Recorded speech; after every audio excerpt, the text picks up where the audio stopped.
Hi guys, this is Neil and welcome back for another vlog. So ito ay online educational vlog about online schools na based in European qualifications. So ano yung mga yon? Ito ay mga online educational platform na may partnership with European universities. So sila ay platform na nagpo-provide ng education or ng learning sa mga learners nila, and after completing the course with them, sila ay mag-a-apply ng qualification doon sa partner university. Yung partner university, yun ang magbibigay ng qualification doon sa learner. So, para siyang third party ba? Yes, parang ganon. Hindi siya kagaya ng AMA o EDNA, direct ka na binibigyan ng school ng qualification. Sila hindi. Sila ay accredited by the university in Europe para magbigay ng learning and para i-apply yung qualification para doon sa learner. Kapag nakapasa ka na, of course.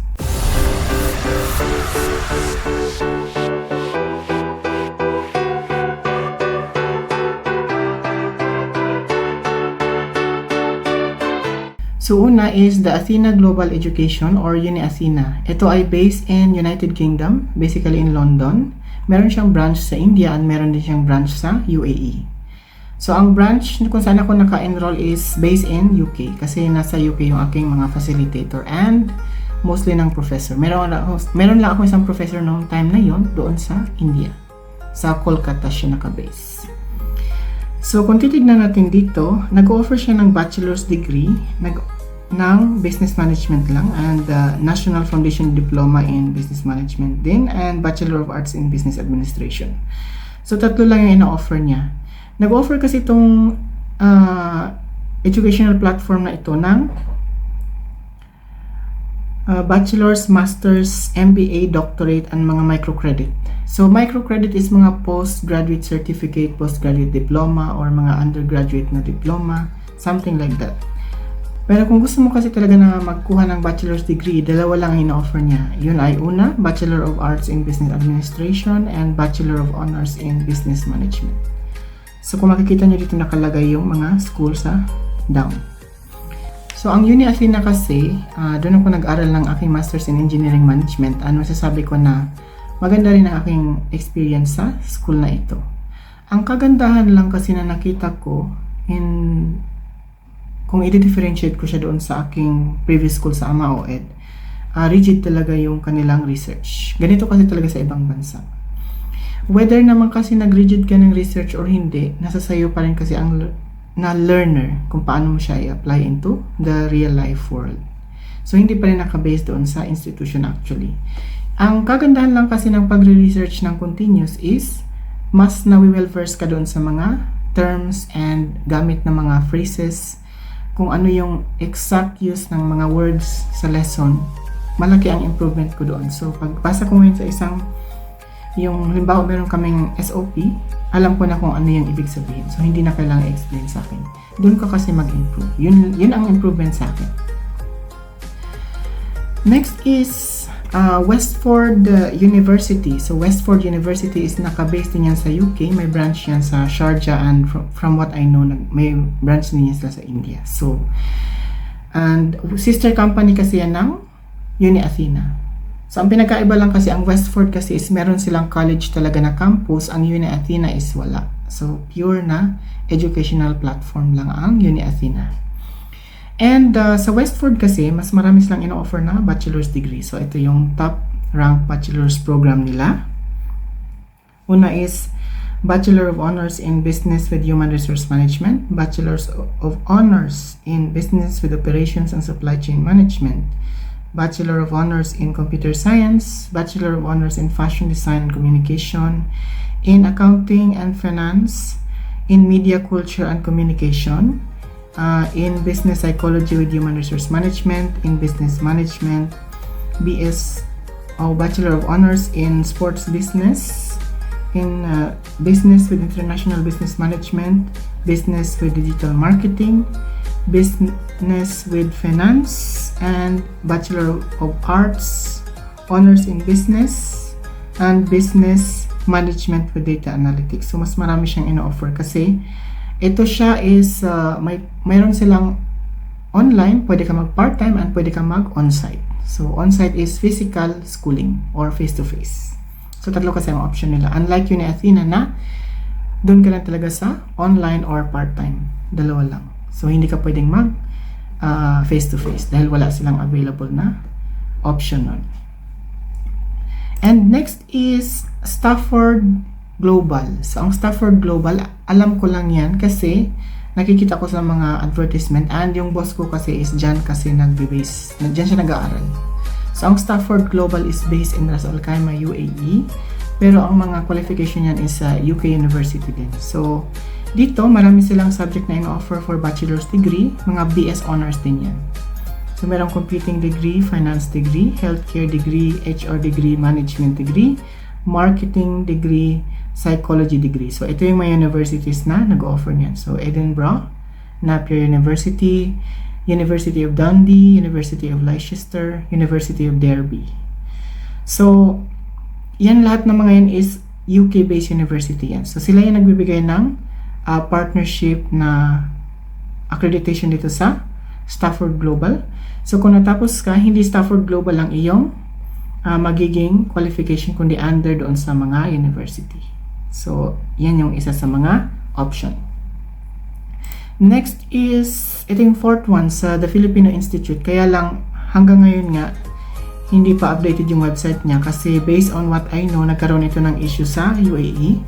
Marami siyang naging complaint regarding sa communications, regarding sa attestation ng qualification, regarding sa some about the collection of payments sa school kasi hindi yata na misorganized na yata and hindi naman din kasi siguro kasalanan ng school or hindi lang siguro na-handle ng school yung kanilang ano yung advancement ng kanilang systems. So kagaya ng AMA-OED na naglilipat sila ng system na nagkaroon ng maraming complaint kasi nga hindi siguro din nila na-consider na baka magkaroon ng issue na ganito, magkaroon ng issue na ganyan. Kasi meron na ring Filipino Institute na based dito sa Oman. So, yun yun. And, inaayos pa rin ata nila ito. Pero, ang Filipino Institute was having some bachelor's degree course which is based in, one is based in the Philippines sa Lyceum University in Batangas and one is sa Cyprus International University. So, search natin yan dito. Kasi yun ang nakita ko nung nakaraang taon yan. Cyprus International, ito. So, private university yan based in Nicosia, Cyprus. So, yan yun. Ito yung university na mag-a-attest ng qualification just in case na ikaw ay nag-enroll at pumasa sa kanilang bachelor's degree programs. Ang pagkakaalam ko is based in business din yan, business administration, major in human resource, major in marketing, yung pagkakaalam ko, and major in mass communication ba? Or, yun yung mga yun. Basta, psychology pala, no? Psychology. So, yun yung ina-offer nila nung time na yun. Kaya lang hindi natin ma-view dito dahil nga still updating pa rin sila at nire-resolve yata nila yung current na mga complaints na hinaharap nila sa UAE. So, once na ma-resolve nila yan, i-update nila yung website nila and hopefully magiging yung pag-rebuild nila ng kanilang image is much stronger na than the previous system na meron sila. So, kasi mas maganda na maraming option kasi talaga na pwede ka mag-aral kahit saang school man yan. Basta ang importante is matibay yung system ng school and malakas yung kanilang support sa iyo as a student.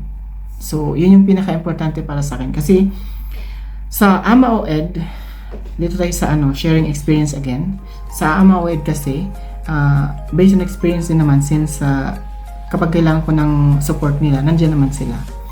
Sa Athena din, nung nag-aaral ako ng Masters in Engineering Management, ganun din, mas mabilis din ang support. So, yung mga school na yan, depende siguro din sa learners expectation. Kasi ako hindi man ako mag-i-expect na pag tinanong kita ngayon, sasagutin mo na ako ngayon din. At tutulungan mo na ako ngayon din. So, naiintindihan ko na merong mga ibang tao din na kailangan ng help. Baka mas urgent pa yun sa kanila kaysa sa akin. Which, kailangan kong maging patient sa paghihintay. Pero sa pagiging patient ko kasi, most of the time, mas binibigyan ako ng tulong na mas maaga. Kaysa naman doon sa iba na nagde-demand na ng help at the same time. So, yan yung kagandahan doon. Always remember that, sa pag-aaral, hindi mo kailangan magmadali lalo kung may kailangan kang malaman, kailangan mo minsan itulak mo muna yung sarili mo na alamin yan bago ka pa humingi ng tulong sa kung sino-sino man. Kasi iba yung itinutulak mo yung sarili mo para matuto kaysa itulak mo yung mga tao para sabihin sa'yo kung ano ang kailangan mong malaman. So, yun yung magkakaroon ka na ng high self-initiative and dedication on learning. So, yun yung about sa vlog na ito. Ngayon, kung mag-enroll ka sa isa sa mga university or mga educational platforms na yan, ang masasagot ko very clear is about yun, Athena, since na-experience ako sa mga yan. And kung may mga question ka, please write your question on the comment box and sasagutin ko as usual with my best answer kung yan ay masasagot ko, and if not, pasensya na po. Basta about online education lang yan, masasagot ko yan. So thank you for watching this vlog.